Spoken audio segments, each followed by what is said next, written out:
The Business Mentor Talks is vlog by no other, Armando Butz Bartolome, in cooperation with the Manila Times. It aims to bring to life and recognize entrepreneurs who constantly strive to create a living for the community as well.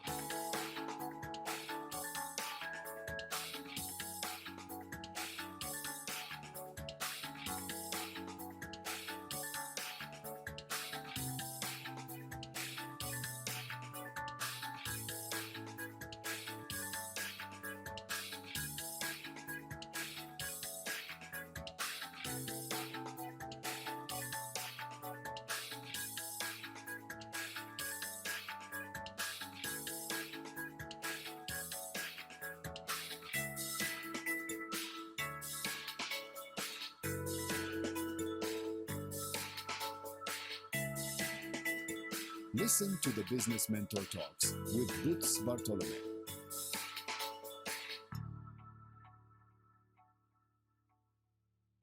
Good morning, Sunday to you again. This is Butch Bartolome from the Business Mentor over at Manila Times. Have you heard about a foreigner who comes from Gympie, New Zealand, Queensland, by the way, and how he started a foundation with an aim of ending poverty, not through donation, but making them work, okay? And the man behind this getting popular chocolate, the dark chocolate, which is now almost everywhere. I've searched the Amazon and it's available. So without further ado, let me introduce to you Bob Miray and Lori Banyas. Bob and Lori, good morning to you. Good morning. Good morning. So anyway, Bob, it's really nice for you to really start a foundation here in the Philippines and especially in Mayon, right? Yeah. So how did you ever think about settling in the Philippines and pinpointing in the land of the perfect volcano? What made you Right. decide? Right. Yeah, well, there's a long story there, so I'll cut it short as much as possible. It was 2008. I wasn't ready for retirement. We just closed down some businesses in China, and I'd been working with a charity in China as something to do on the side. Enjoyed the work, and I said to a mate in Hong Kong, I'd like to start my own charity. He said, "Come and meet my Yaya," which is his maid. And she'd hear her story, and it turned out she was Filipino. I heard her story, and from the distance from Hong Kong, I immediately sponsored some of her nieces and nephews to get them out of into the good schools, and with a promise to take them through college, which they've all done, and they've all gone through college, and they've got degrees, and they're out working in the workforce now, because that's 15 years ago. But anyway, 16 years ago.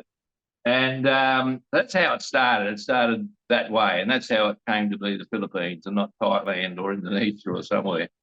And I came down here in 2009, got to meet the family. That family came from Albay and Bicol, and in this region. And when they invited me out here for Fiesta, I was looking around at all the farmland not being used, and I thought, well, what's going on here? And just this lack of capital and just a lot of poverty all around. So I decided I should concentrate here to do something for the families as well. The sponsorship of the kids through college is promise was we take people out of poverty permanently. Taking kids through college definitely does that if you take more than one child per family. And because the 6 kids, you need to get at least 3 or 4 with degrees before that family can come out of poverty. So we're very aware of that, and we continue to try to always make sure that a lot of the kids are going through, if not all of them, going through college. So that continues. And but then looking around the farm, that's another deal to get farming communities out of poverty, because the farms are so small. Mm-hmm. But we work with the rice farmers with loans for many years. So they had inputs for fertilizer, and they had money for wages and things like that, so they increased their harvest, their outcome. At the same time, we rebuilt the school here. One half the roof was missing from a typhoon 12 months earlier. So we put a roof on it. We built a kindergarten. We put in a health centre because the ladies were having babies on the road going to town, and so it's a clinic for babies. And we did all that sort of thing for many years. But it wasn't really taking people out of poverty. It was easy, the poverty pain. Yeah. So it was 2016 or 17 when we were told about the potential of the cacao industry. Now, I don't know if you know, but, the Bicol region back in the 1800s was a major producer on the world market of cacao. And trees growing around me, I'd seen these trees and not being inquisitive enough. I didn't know what these fruit were hanging off trees. I just thought they're pretty odd-looking trees, and they were wild cacao trees. So it wasn't hard to realise that cacao would grow here. We were told by the Department of Agriculture that you could plant 5 cacao trees per coconut tree. Now, the coconut growers have got like an acre of land with some coconut trees. That's not going to support a family. And these cacao trees could increase their income by 4 times, they told, which has turned out to be true. And so we thought, well, that's good. That's a solution. And that's really how we got into the business. And so we started propagating seedlings from these wild trees. And really, they're technically an heirloom tree because they've been there for hundreds of years. The flavour in these beans is unique to this region. Different as about, it's different anywhere. We've had these tasted and tested overseas, and the feedback's very, very positive. So we've got a great flavour in the cacao. Getting ahead of myself a bit there. Let's go back to the farmers. We've propagated and distributed 35,000 seedlings at this stage, and more than half of them are now fruiting. So the big shock was when we first distributed the seedlings. We thought, oh yeah, we'll buy all your pods, and they seem to they seem to fruit a bit quicker than we thought. We suddenly had to learn how to make chocolate. So that was a very fast learning curve. Philmec were very helpful with that. At the DA, there was a lot of departments that got in and helped the whole idea. And that's developed since then. But now we have quite a big processing facility. We've got 20 staff. So we're working with the farmers. There's more than 500 farmers. They're a challenge in the sense that coconut growers, the difference between cacao and coconut is chalk and cheese. I mean, coconut, you get a coconut, you put it in the ground, it'll grow a coconut tree. Cacao, totally different deal. You plant the seedling, it's got to be watered, it's got to be looked at, it's got to be treated like a baby most of its life. So training the farmers is an ongoing challenge, but they're good. They're seeing the result of their labour. There's more and more interest. So we can only see that getting better and better. And right. Sort of, I rattled on pretty quickly there, but I mean that's the story in a nutshell. Yeah.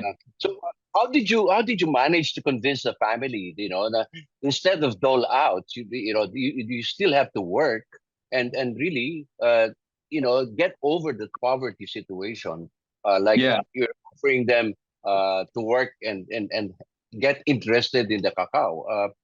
How do you manage to convince them? Because some of them, they may be probably, for years, are always like that, always trying to expect donation, right? But here, you're trying to make them work, okay, in order to get over the poverty situation. How did you manage that? Well, really, they had no choice in the sense that if you're getting free seedlings, then we're there to help them plant them and all this sort of thing. And then we monitor them to make sure they're taking care of the trees, which we haven't had enough. You mentioned before without donations. We do get donations regularly from Australia. A lot of Australian businesses send a lot of money every month because we couldn't do it. Without capital, you can't. I mean, we're establishing a cacao industry here. and you can't do it without a lot of capital. And that's ongoing, coming through. But we're selling a lot of chocolate now too, which is helping that growth. But as you know, in any business, as it grows, you need more capital again. And it's the ongoing cycle, isn't it? Yeah, it goes around. And also, we still looking after a lot of kids and doing other things. So it wasn't hard for the farmers to come along, because it was like, well, why not? But then now it's a matter of encouraging them to take care of their trees. And that is really probably big. Well, it's probably our biggest. There's two big challenges. One is that. The other one is getting enough retail exposure. But that's coming along. That's coming along quite nicely, though, too. I mean, Duty Free took us on 12 months ago, and they've done a fantastic job with our chocolate. And because people see it there, that's helped our exposure. And so that's, and Robinson's contacted us recently, and we're moving into their stores in Bicol before Christmas. So yeah, that's going fine. Really, it's just a normal business challenges, to be honest. I mean, it's you know. Laurie, tell us, how did you manage to join? I mean, tell us what made you join Morava Foundation. Tell us something about your background, Laurie. Yeah, Bob helped me. Went to college 2010. Then I graduated 2015. Then Bob helped me also. Because it's a long story, but I decided to contact Bob about finding a job. So he said that why not join us, our team? So since then, I decided to work with the foundation, and also in return of what the foundation did to me. Until now, I was working with the foundation, and I love it. I started doing helping the kids also. When I started 2015, I handled all the scholars and also the sponsored families. And now, now she's the operations manager. She's trying to kick me out of the job here. No, I'm learning from the expert. Every day it's a learning process. We've got a team of 20 here now. We have a chartered accountant, Val, and Alan and Rose both went through agricultural college 30 years ago. The rest of the team, but they're all local people that we've employed, and a lot of the team really hardly ever went to school, but they're learning, and they're great. They're hardworking, and so in a sense, even our infrastructure is a charity. It's charity work. In that sense, we're giving people like single mums, are desperate places, and we'd have 5, I think, single mums working now. Yeah, it's a big deal. Mm-hmm. So how big is the network now of your dark chocolates? You seem to be, where are your distribution aside from the Robinsons? It's still mainly a lot of small stores, family stores. There's Duty Free, as I mentioned, all about baking. I've got a chain of stores in Manila. There's several go local, DTI go local stores are really great supporters. It's not enough yet, but there's more coming. I mean, we're getting known now, and once people hear our story, and all the profit goes back into communities. I mean, I'm a volunteer, obviously, and plus they taste the chocolate. It's the easiest sell I've ever done in my life. Okay. So we were talking about, Bob, about the distribution. How big now has the demand started to grow for your chocolates? It's starting to grow a lot. It's very encouraging. We're getting a lot of great feedback from the consumers as well. And I mean, just to get a phone call from Robinson's, they've been watching us apparently for some years, to say, okay, you better come and talk to us. It's very heartening. And we expect to do a lot more retail next year. We certainly have the stocks. We've got probably 8 ton of beans in stock at the moment. That makes about 6.5 ton of chocolate. And a season. It's an off season right now, but we'll be we will produce probably 12 to 15 ton of beans in the next 12 months. So we've got plenty of we can supply a lot of chocolate into the market, so we're not afraid of going to big retailers and talking business with them. And chocolate isn't the cheapest in the market. It's a quality retail quality chocolate. Show us the brand. Can you focus on that? Yeah, that's Mayon Gold. Mayon Gold. Mayon Gold. Yeah. Okay. And that's two of our better selling chocolates, the turmeric and the chili, but they all sell very well. But those two have been good. And we focused on the health market. The first chocolate we brought out was 100% chocolate, 100% cacao, no additives, no chemicals, no butter taken out, and that is still one of our top sellers. The up with these two. As you know, there's a lot of diabetes, a lot of sugar problems in the market, in the population. So they're very, very popular. That chocolate's very, very popular for that market. For champorado, for hot chocolate, for baking, etc. You can add other sweeteners. But we use organic coconut sugar, which is half the glucose of cane sugar. So always we're all like this one here, the pilly nut chocolate, nut crust. That's 40% pilly nut. Now the pilly nut, I don't know if you know, it's got all the same properties, if not better than the macadamia, which is known as the king of nuts. So 40% of that chocolate is pilly nut. The other is 40% pure cacao. Nothing, no, we don't do anything to it. Just enhance, just treat it in a way to bring out the best flavour.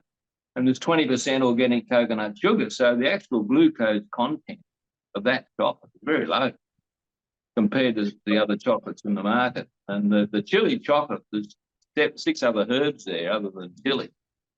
And that took us 12 months to develop because chilies are pretty can be a bit harsh, right? But it's the other herbs have helped round off the flavour and enhance the flavour, and you can still get all that good chocolate taste coming through. So we've got a turmeric out there that sounds terrible. You know what I mean? There's a lot there in our range. How many varieties do you have now, Bob, Laurie, for the Mayon Gold?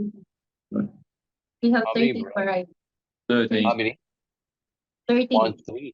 13 variety. And your chili, what do you call that? The chili Mayon Gold, the chili, the 7-in-1, something like that? 7-in-1. 7-in-1. 7. Why 7-in-1, Bob? It's got all these other herbs in it, and I can't read them from here. Laurie can. Yeah, we have, of course, the ingredients is cacao, organic coconut sugar, chili, ginger, organic moringa, turmeric, mangosteen, cinnamon, coconut milk powder, tarragon, and sea salt. Wow. So a lot of good herbs there. Yeah, who's doing all the research for Mayon Go? Who's doing it's a good book. The one and only Mr. Murray. I researched, but I didn't put together the final recipe. But we actually had some on-job training kids here, 6 of them from Naga, and they ended up finalising that flavour, which was great. They're here for 6 weeks. They stayed for 8 weeks. They didn't want to go home, and they also finalised the turmeric, which is now in the market. It's selling a whole lot better than we thought it would. But there's another 3 or 4 in happening at the moment. We're playing with. There's the mango coming out shortly, and a few others. Yeah. So we'll continue to broaden the range as long as it's healthy, as long as it tastes great, and and we're using Filipino produce. Yeah. Correct. So how far is the distribution now, aside from the Philippines? Are you doing it overseas too? We've got inquiries from Hawaii and also from Australia, and we'll get really mobilised on those inquiries next year, in the first quarter of next year. And but you know, there's a long way to go in the local market yet, so we want to really concentrate on that first, and then we'll move into the other markets. Yeah. We'd love to go to Japan. Yeah. Are you only focusing only on Bicol, or are you looking at the different No, no, no, in the Philippines? no, the whole of the Philippines. Yeah, Uh, yeah. so eventually, Morava would like to spread out in Oh, you different mean as a foundation? No, I think the we'll foundation. Yeah. concentrate here in Bicol. Yeah, yeah. There's plenty to do here. A lot. Uh, so, The thing is, like we're with 500 farmers now we're working with. Well, that could be 5,000. I mean, there's a lot of coconut growers around the place. Yeah, and they don't all have the land, the soil that's good for cacao. But gee, a lot of them do. We're talking to a cooperative in Sorsogon, which is only probably it's only about an hour away, I guess, just across the border in Sorsogon, and they're going to supply. If the next harvest is going to come our way, because when they were promised, they were given all these cacao seedlings and promised, oh, this will make you a lot of money, blah blah, but no one's buying their pods, and we're finding that a lot around the place because no one's set up to do the processing. I mean, there's not a lot of money in cacao beans because the setup cost to process, the ferment, dry the bean is quite high. And if you look at, you really do the sums on it, if you're going to give the farmer a decent price, and we pay well above market rate, what's the use of introducing farmers to cacao and then paying them a pittance for their produce and they don't come out of poverty? That wasn't going to happen. So we pay them well above market rate. And, you know, if you weren't making chocolate, you wouldn't do the business. So there's a bit of a conundrum there as far as growing this industry. It's really got to be grown through chocolate manufacture, the way I see it. Yeah, Laurie, tell us the effects right now. How do you see now the effects of what you're doing, what Bob and the Mayon go? What is now the effect that you now see in the among the 500 families? Have they improved their livelihood? Have they started to spread advocacy? Yeah. When we started, like what Bob said, it's a big challenge to us to change the mindset of the farmer. But through the years that we've been doing it, we we employ it's not technician, we call it uh like a farm technician from Morava Foundation to help the farmers to do the pruning, to do the proper care of the cacao. Now the farmer started engaging into that practices. So gradually there's a change. Before they, like what Bob said, they treated the cacao trees like coconut. Now they started caring. It's like a baby. When from baby to when they grow up, you have to take care of it. That's the sample we're giving to the farmers. So now they're doing it. And they're seeing now the big change of the profit that they're getting out of cacao. Especially that sometimes coconut, you don't get enough profit out of that. So from the cacao, it's their income also. Like, It's sort of returned hope. yes, yeah.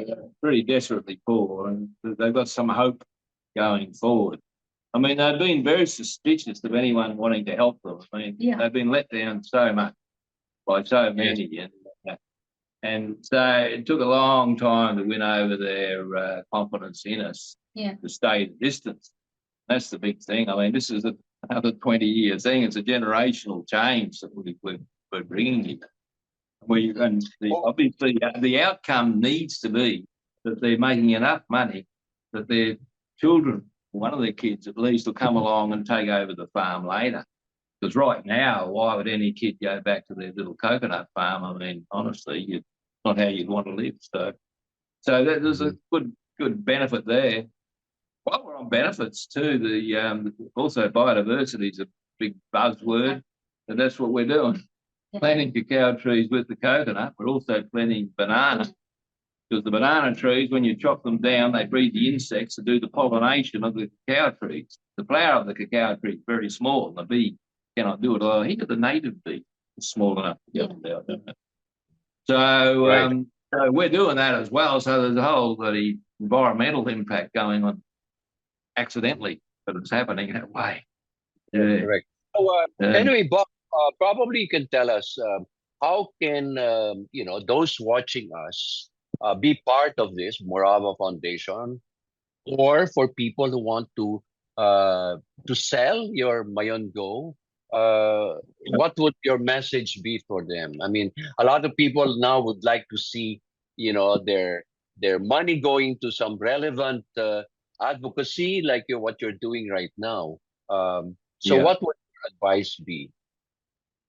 Well, depend who we're talking to. It's the consumers. They can buy our chocolate, Laurie.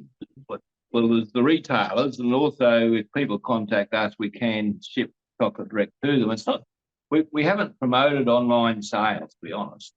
But if they contact us, we'll refer them to a retailer near them, or we'll work out a way to get chocolate to them. We've got Filipinos overseas who are now buying a lot of chocolate from us, and I don't know what they do, but the quantities they buy, I think they must be reselling. So we're happy to work with anyone to keep the sales going, because the more chocolate we sell, the more farmers we can take out of poverty. So, if it's the retailer, just if they contact us, we'll talk to them straight up. And we've had some really nice retailers come online lately. So, would you add to that? Yeah, and also aside from the cacao growers, we also have these different projects.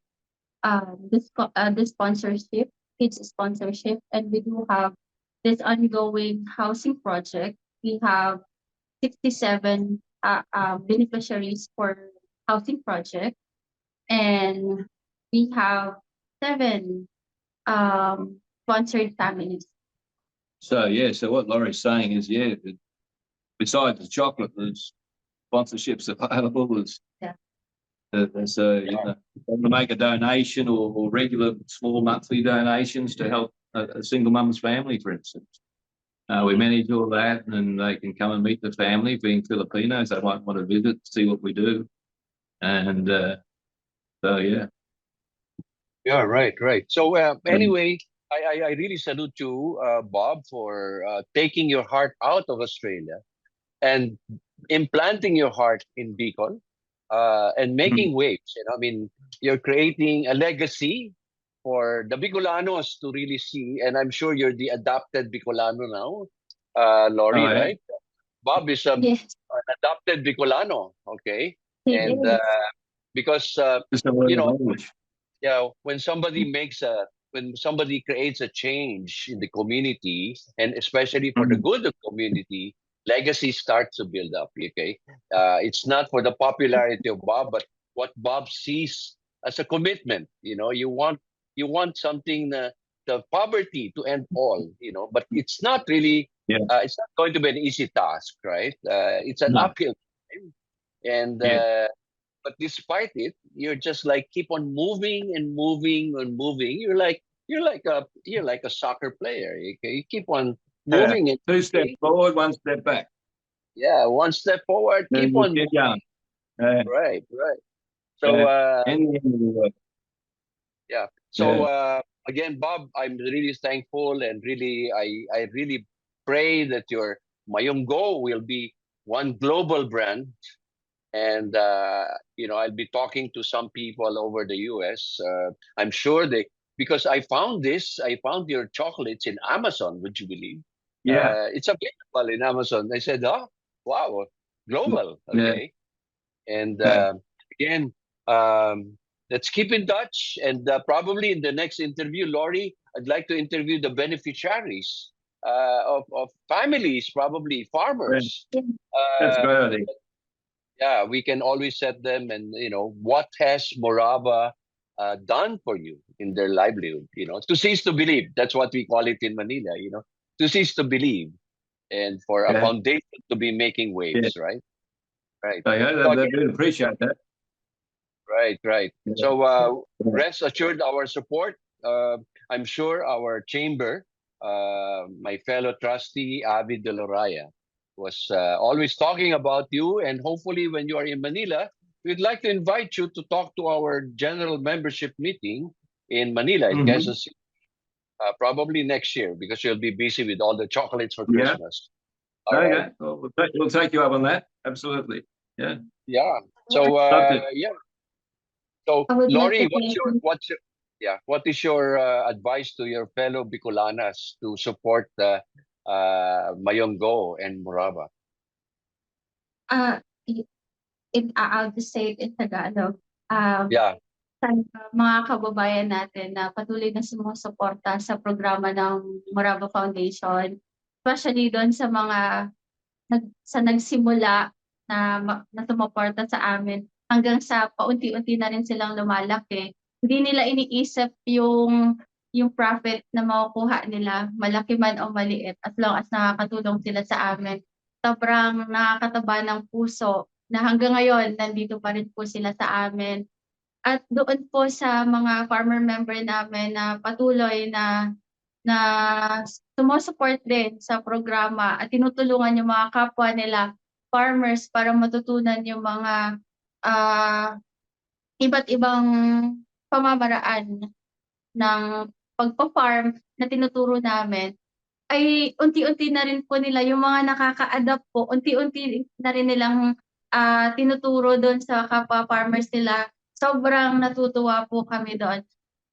At doon po sa mga malalaking suppliers, tinuturing namin na malalaking sinusuplayan namin, na ina-adapt na rin po yung kung paano namin binebenta yung chocolate na dati medyo mahirap para sa amin na ipaunawa na dapat ganito yung pagbebenta ng chocolate namin. Ngayon po ay naiintindihan na nila at nakikita nila na by telling the story, yung ginagawa namin, yun yung nagiging selling point namin eh.